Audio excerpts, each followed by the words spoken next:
जिस समय पर भोले बाबा ने बकरा को सिर काट के राय दक्ष के धड़ पे लगाओ।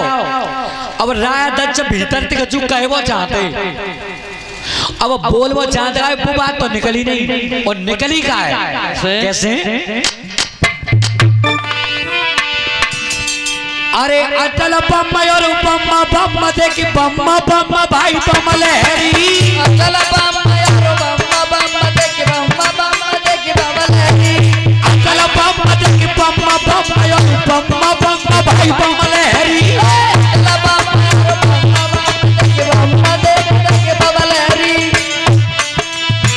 पहले कहते कि मैं ब्रह्म और तू जीव है। भोले बाबा तो कहते दक्ष, वो अब क्या कहने वाले में? अरे तू है ब्रह्म और मैं हूँ जीवन। अटल बम लहरी। तू जीवन अटल बम देखी बम लहरी।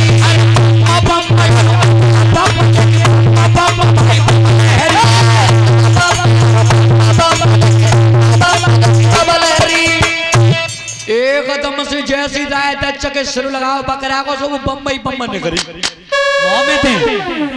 अच्छा बम बोली बम्बई निकली चो वो आप बस थोड़ी निकली।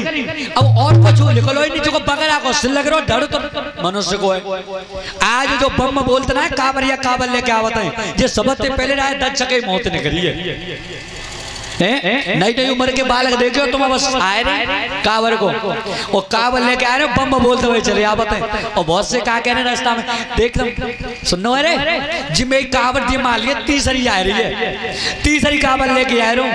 और बाय जाए कि तुम्हें एक लम को उन्हें ले आए कि कानम पूछे वो मेहता ही कहना नवाए दे मानती भरी जीरो रिजल्ट है, बिल्कुल जीरो। मेहतारी और बाप कबू बाल्टी भर के नहलाए नहीं और जाएगी तीर्थ यात्रा करवे जा रहे माँ आ रहे नगर कोट पे। जो घर की मेहताई बात तो भूल के बैठो है और नगर कोट में जाए कि तुम बजाए के पेड़ों खा रहे हो। ध्यान रखना कुछ नहीं है, जब तक माता पिता मौजूद हैं तब तक कौन तीर्थ यात्रा की जरूरत है। सब चारों तीर्थ धाम है घरे ही हैं। और ध्यान रखियो तो आज बम जैसे निकली है। दक्ष महाराज को यज्ञ पूरा करवाया है। दक्ष राजा ने जिंदे है कि वो अपने यज्ञ में आहुति लगाई है। इधर में एक तारकासुर नाम का राक्षस था। तो राक्षस तारकासुर में और देवताओं में जब युद्ध होता था ना तो राक्षस जीत जाता था और वो जो देवता थे वो हार जाते थे। क्यों? चूंकि राक्षस के गुरु है शुक्राचार्य और शुक्राचार्य संजीवनी विद्या याद दी मरे भैया जिंदो करे वो। ध्यान रखियो आज तो कोई बड़े से बड़ा जो डॉक्टर क्यों ना हो, बड़े से बड़ा चिकित्सक क्यों ना हो, आज तक कोई नहीं कर पाओ। संजीवनी विद्या के धनी थे शुक्राचार्य, मरे भये जिंदो करे वो। तो देवताओं में जब युद्ध होता था तो देवता हार जाता था और राजा जीत जाते थे। तो सब देवता एक दिन की बात है कहते हैं कि और विष्णु भगवान के जोरे गए प्रभु बहुत बड़े संकट में जा राक्षस कैसे करके छुटकारो मिल सकता है। विष्णु भगवान ने की मिल जाए वो कैसे के जा राक्षस को शिव जी को लड़का मारे हो। देवता ने कि शिवजी को लड़का क्या? हाँ कि सती मैया तो जल के भस्म है गई। विष्णु भगवान ने कही सती मैया जल के भस्म है गई क्या? हाँ तो ऐसा करो अब भोले बाबा को दूसरा ब्याह करवाओ। ए महाराज बे हजारों साल तो तपस्या में इतना जगत है, बे ब्याह कर लेंगे। विष्णु भगवान ने कचू करो उनको ब्याह करवाओ, शिवजी को लड़के ही मारे हो तारकासुर राक्षस को। तो सब देवता ने पूछी तो जी बताओ महाराज ब्याह करवा में कहाँ थे? विष्णु भगवान ने की कन्या वही पैदा ही ना भई है। ये देवता ने देखियो वायदा कितना छोटा तो है, अब वो पैदा ही ना भाई। ए महाराज तो जी बताओ वो कन्या पैदा कहाँ पे हुए? कि राजा हेमांचल के घरे जाए के और मैया मैना ते अनुरोध करो। उन राजा हेमांचल के घर में पैदा हो गई। सब देवता निकल के चले। उनने कही कि देवताओं ने सब पहुंचे रहे हिमांचल के यहाँ पे और जाके मैया मैना से कही मैया देवतन को काम अधूरा पर होए, मैया संतान को जन्म दे। तो आज जैसे ही समय का चक्र चलता रहा है, मैया मैना के उधर से कन्या पैदा भई और जैसी कन्या पैदा भई तो देवतन ने विचार करो ए रे हो, अब देखो कन्या पैदा हुई गई है और थोड़ी बड़ी हुई रही है, उनकी ना माले में 2000 साल समाधि में नाते जगत है, ताते ऐसा करो उन्हें जगह को इंतजाम करो। कचू कह रहे रे जी बताओ ब्याह करवा रहे हो पर कोई बिचौलिया बने वो है और बिना बिचौलिया के ब्याह होती ना है। नारद की नारद बताओ जा ब्याह के बिचौलिया तुम न बन जाओ, नारद जी बन जाएंगे तो तुम बन जाओ। सो नारद जी बिचौलिया बनाए। सो पहली बार नारद बिचौलिया बने, तुम देख लियो पहले नारद जी बिचौलिया बने ब्याह में। तो नारद जी पर तब उगानी पड़ी और वो आज तक चली आ रही है। ने को अगर लड़की माँ तो कमी है जे तो वह बिचौलिया कुकुर तो ही पकड़ो यार, तो है लड़की माउंट या लड़का के माउंट है। और बहुत से ब्याह तो ऐसे होता है कि बिचौलिया इतना मैंने मेड़न पे भजनों को है रात में दावत हो ना मैंने पावत जब बिचौलिया को ना सहे जाको जाने करवाओ है। मेरी छोरी तो ऐसे बढ़िया घर में जाए रही बताओ इतनी गारी पत्ती बिचौलिया पे। सो नारद के नारद ऐसा जाको ब्याह को बिचौलिया तुमने बन जाओ, नारद जी बन जाएंगे। सो भैया नारद जी का है राय हिमांचल के घर पे सभा में पहुंच गए। हिमांचल महाराज ने की राजा नारद बड़े सौभाग्य की बात है भैया, अब तुम आए गए तो ऐसा देखो हमारे घर में एक कन्या पैदा भई है, तो बा लली के हाथ की रेखा देख के ना बताओ कैसी है कैसे भागी की है। अब नारद जी जो बतावत का वो तो देवता ने पैसे किया सब। नारद जी की बुला तो नारद के आगे जैसे वो कन्या लाई गई तो नारद ने कन्या को हाथ देखो और हाथ दोनों लोगों को देख के सोई गई के भाग्य तो बढ़िया है परे। हिमांचल महाराज ने की महाराज कोई बात है कि बात का चुना है मान लियो जा लड़की के भाग्य में जो बरना तुका है जी मान लियो कि रहवे के लिए तो थोरना है और खावे के लिए नाचना है और वैसे सब लगती भरी पूरी है। तो वो समय ना चलो ये नारद जी बताओ जा में रहवे के लिए थोरना है और खावे के लिए नाचना है तो प्रियम भरो पूरा ही का है। नारद ने बात पलट के कही तुम ऐसा ना करो कि बताओ कि जो जा लड़की के हाथ की रेखा मेल उखायरी गाय पे भोले बाबा में गुण है बिल्कुल जो के तो जब मुझे लड़की को ब्याह भोले बाबा ने करवाए दो। विसके बीज बह रहे नारद और भोले बाबा समाधि में बैठे विचार कर रहे हैं। नारद विसके बीज बह रहे और तू कितनों कर ले पर मोह ब्याह करनो ही ना है। भोले बाबा कह रहे हैं कि ब्याह ना करनो और आज तुम देख लो ब्याह के लिए बिल्कुल एक पाँव मरगठन में एक पाँव यहाँ पे तो ब्याह की कहना दे तो भज के जाएंगे और जाके सिकंदर या गोपी पे जाके ब्याह पर करवा जाएंगे। और भोले बाबा कह रहे हैं ब्याह तो यहाँ तक बच्चा तो बढ़िया है।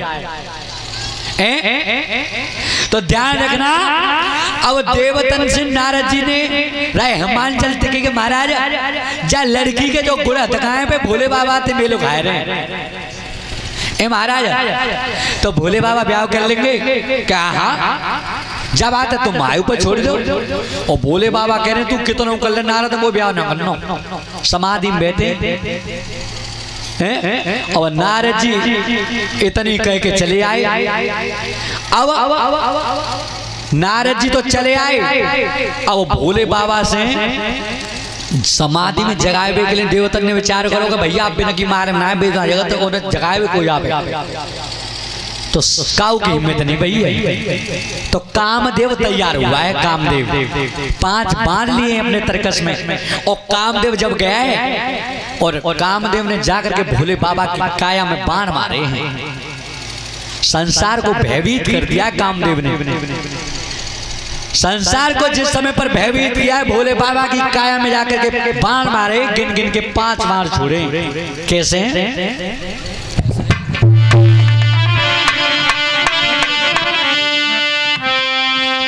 अरे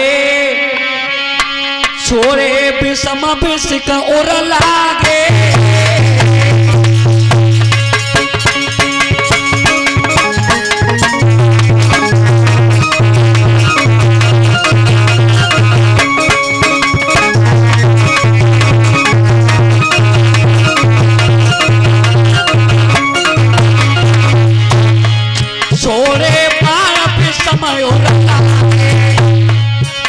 समाधि से पुत बजागे।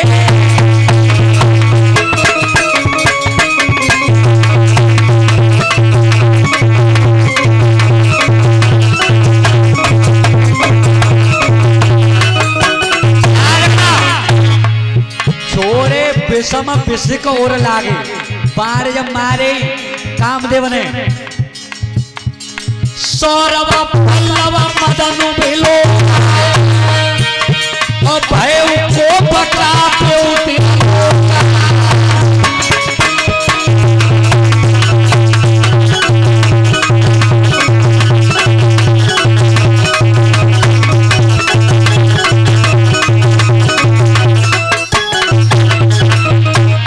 तब शिवती शरण के नयो भारा और चितवत काम देव बहुत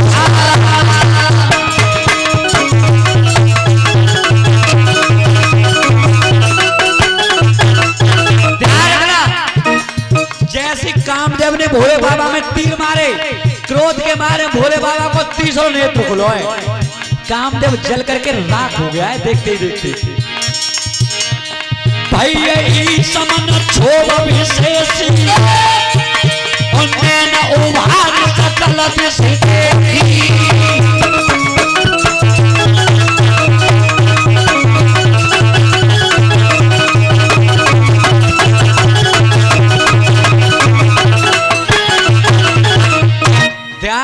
जैसे भोले बाबा की काया में बाण मारे, कामदेव जगावे के लगे, तो जैसे भोले बाबा के तीर लगे, भोले बाबा क्रोध के मारे जो जगे, 30 नेत्र खुलो, कामदेव देखते ही देखते जल करके राख हो गया।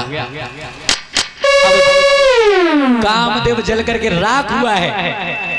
अब कामदेव की जो पत्नी थी रति, उसे महलों में आसन होने लगे। और ध्यान रखियो, जो सुलक्ष्मी स्त्री होती है, सुलक्ष्मी माता बहना जो होती हैं, उन्हें अपने श्रृंगार के ऊपर मालूम पड़ जाती है कि आज हमारे पति पे कोई ना कोई संकट है। जो सुलक्ष्मी होती है, तो आज रति को अश्वन है। कामदेव जल करके राख हो गया, भस्म हो गया है। और कामदेव की जो पत्नी थी रति, उसे महलों में अश्वन जब हुए हैं, और तब दशा क्या भैया ऐसे करते। अरे चाकू बात भाई रे आना होती,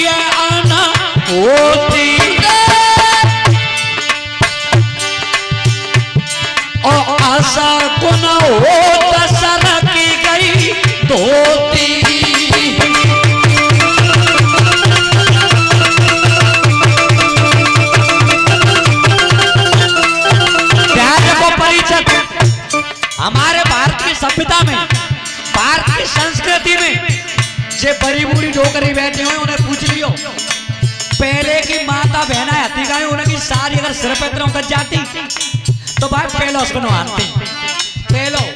और आज अगर वो सारी उतर के शीशे पे तक कंधा पे ना आ गई तो वो फैशन बन गई है। परिषद फैशन ये हाथ में तो कह रहे, ये हाथ में तो खैर मिल जाए तुम्हें। बड़े बड़े शहर में जाके देखो, जयपुर, औरैया, औरंगाबाद सारी कंधई पे मिलाई का आल पे नो लग रही है यहाँ पे कहीं चीज 2 बार और काट लेती हैं आगे के कहीं चीज 2 बार काट लेते हैं और जब आल पे ने लगाए हुए थे कंधा पे साल डाल हुए तो कुछ ज्यादा सुंदर दिखाई थोड़ी देवे हैं सुंदरता तो बचनों से कर्मों से आती है। तो आज अशकुन हुए रति को अशकुन हो दशरथ की गई धोती भूल गई पूजा भी कर गए मोती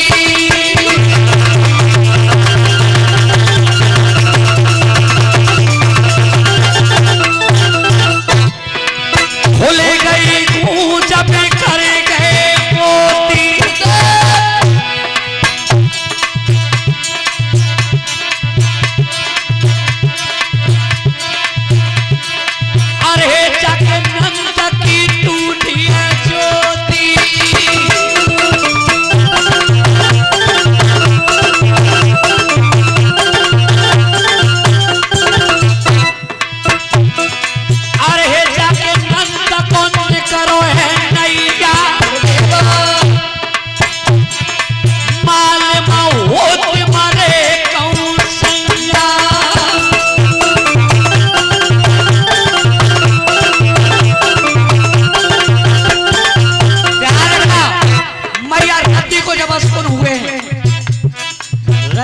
रोने लगी है परमात्मा ये मेरे पति का संहार है मुझे मालूम पड़ रही है मेरे पति पर कोई ना कोई संकट है।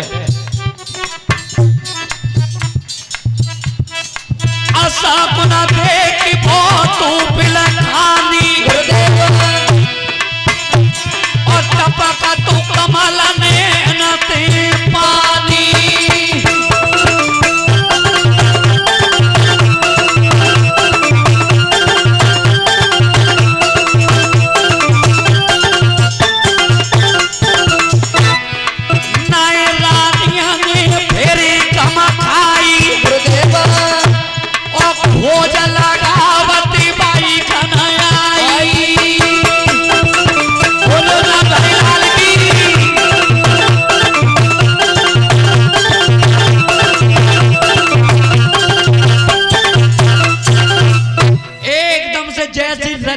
सुन भाई शरीर को संगार फीको पड़वे लगो साड़ी एकदम से कंधा पे आएगी सिर पे तो उतर के और जैसी सारी शीश पे तो नीचे उतरी रति रोने लगी मुझे मालूम पड़ती है मेरे पति पे कोई ना कोई संकट है।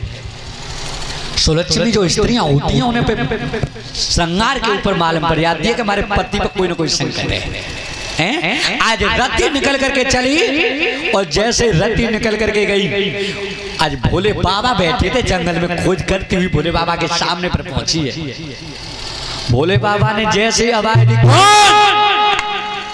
रात्रि के समय एकदम दोनों हाथ जोड़े भोले बाबा से प्रभु मुझे रति कहते हैं मैं कामदेव की पत्नी हूं तो यहाँ क्यों आई है प्रभु मैं अपने पति को खोज करने के लिए आया हूं। भोले बाबा ने कि तेरे पति तो जल करके भस्म हो गया। एकदम से जो इतनी बात सुनी दोनों आंखों से आंसू सुधारा चलेगी प्रभु मैं बिना पिया के कैसे रहूं रोने लगी है कैसे